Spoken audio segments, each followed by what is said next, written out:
Janelle's Baby, written by Mr. Michael Squid. Janelle and I couldn't get enough of each other in the beginning. We were young and insatiable, attached at the hip in every way. When I finally proposed, she responded with a tearful yes, but soon she began asking her own question, one I was less eager to answer. She'd hold me with her smooth, sweaty legs as we lay exhausted in bed. Her pounding heart would beat against mine as she lay on top of me, and she would whisper, "Can we have a child now?" I was hesitant at the start and would pick from a number of pre-loaded responses, including, "Soon," or, "Of course, just not yet." I was young and wanted to focus on my career, and permanent jump into parenthood with no experience was a terrifying thought. Still, I loved Jan more than I'd loved anyone else. When we finally married in a small familial ceremony upstate, I began to realize I wanted to raise a child too. Though young, it was true we weren't getting any younger. One night, about a month after our wedding, Janelle squeezed me with her arms and asked, "Can I have a baby?" I'll never forget the glint in her tear-filled emerald eyes as I casually replied, "Yes." They sparkled with a passion I'd never seen before, and a sudden lust consumed her. Birth control was immediately cast aside. She straddled me with an unbridled passion as we made love. I only then wished I'd said it sooner. Those first few weeks we spent every evening in each other's sweaty embrace, rarely bothering to get dressed until the jarring alarm woke me each morning. Janelle began the bi-weekly habit of prancing to the bathroom to pee on a plastic stick, eager to see those two lines appear. But they never did. After a month of waning enthusiasm, she began to drag her feet. I consoled her as best I could, and soon suggested we see a fertility specialist. My heart teetered on a steep precipice as I gave sperm samples to my physician. I had a feeling Janelle would have kids with or without me, based on how passionate she was about it. As selfish as it sounds, I exhaled with great relief when she told me the problem was within her anatomy and not mine. Janelle was infertile, an ovulation due to POF, premature ovarian failure. She was devastated. The first few weeks I would gently try to help by suggesting alternative options, but it only seemed to exacerbate her miserable state. When I mentioned the suggestions from the fertility specialist, such as donor eggs or adopting a child, her face contorted with a hatred I'd never seen her show before. I decided to let her come to terms with her infertility on her own. I did my best to be sensitive, supporting, and caring, yet she only withdrew as the weeks stretched on into months. I felt like I was losing her, and an echo chamber of misery seemed to cast a permanent shadow inside our apartment. Then 2 months ago, Janelle had an accident. I was on my lunch break uptown when I got a call from her in the hospital she worked at.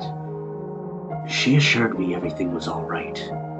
She'd sliced the tip of her thumb off while chopping vegetables and needed stitches. I was going to rush over, but she assured me she was fine and to wait until after work. When I picked her up from the hospital, she rushed over and squeezed me tight, crying hot, wet tears into my chest as she apologized over and over for having been so cold to me. We held each other and cried, releasing the toxic buildup that we'd held in for so long. I teased her about her puffy bandaged thumb with dad jokes about hitchhiking and mentioned how she, with her perpetual thumbs up, appeared to be giving everything an approval of coolness. She groaned, but then truly laughed for the first time since her diagnosis. It felt like everything might actually be okay. Janelle began smiling, laughing, and truly living in the present with me once again. That sparkle that I'd missed for the past few miserable months returned to her crystal eyes. Facing our own mortality has a way of knocking other problems down to size, and Janelle seemed to follow that pattern of putting things into perspective. Despite her improvement in mood, however, she continually shied away from my physical advances. It was as if sex had no productive purpose anymore, so she'd lost interest in it altogether. "Please, not now," she'd say, or, "I'm just not ready yet." I'd nod and breathe deeply before letting her know I understood. I wanted to spend my life with her. There was no rush. Then she began dressing differently. Long turtlenecks and blue jeans quickly replaced her form-fitting outfits. She would switch out into long sweatpants in the bathroom each evening, and I felt like she was intentionally hiding any glimpse of her body to avoid leading me on. I began to notice the strange way her clothing hung, and I soon realized she'd been losing a dramatic amount of weight. In a matter of months, she withered away from the curvy woman I couldn't get enough of into a slim, stiff version of herself.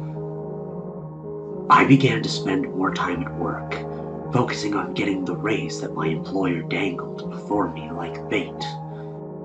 I tagged along to the trade show in Miami one weekend, realizing part of me just wanted to get away from Jan. I kissed her goodbye that Friday morning, expecting to see her on Sunday evening, but plans changed. The second day of the trade show was canceled due to a power issue, and I took a flight back Saturday instead. I was exhausted and only looked forward to a long shower, but concern grew when Janelle didn't answer my texts I'd sent from the airport. Worry became panic when I called repeatedly and got her inbox. I rushed home and unlocked the door, but sighed with relief upon entering.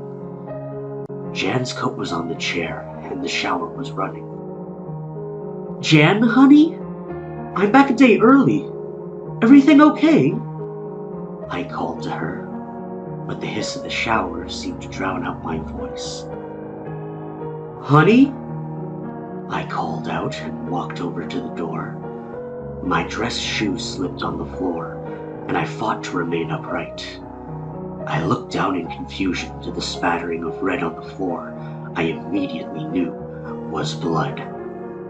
"Janelle!" I screamed out as dread twisted my heart in my chest.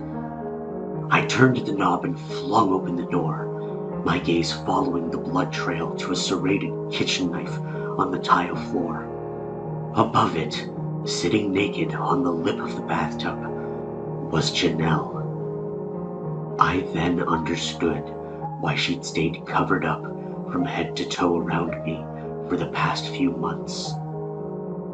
Large chunks of her skin and muscle were slivered away. Puffy, mottled skin encircled the sinewy craters she'd carved from her own body. In other places, large crusty scabs sat within bruised flesh, purple and infected. Deep gouges ran along her forearms and thighs, revealing scar tissue, shiny and pink where the muscle had been whittled down. Some wounds were red and fresh, streaming glistening ribbons of blood from recently flayed strips. I struggled to remain upright as the butchered body of my wife turned to me with a smile, revealing what she held in her slender, peeled arms. It was a mass of clumped meat wrapped in a stitched-together quilt of Janelle's skin, a sculpture comprised of her own carved flesh and blood, sewn into the form of a patchwork infant in varying degrees of spoil. It was a child produced from her own mutilated body, with a putrid thumb-tip nose from the accident that triggered this horrific idea. Janelle held the thing to her now breastless chest and rocked it gently back and forth in her hacked arms. "Isn't he beautiful?" she asked, looking down at the meaty collage with loving eyes wet with tears of joy. I fell backward on the blood-spattered trail on the floor, struggling to get away from the ungodly scene, but not before seeing it. Before I called the ambulance with shaky hands, before I vomited on myself, before I crawled from the bloody bathroom, before I could turn away from the horror, I saw it. I saw that nightmarish sculpture of a baby slowly turn its bloated head towards me and smile.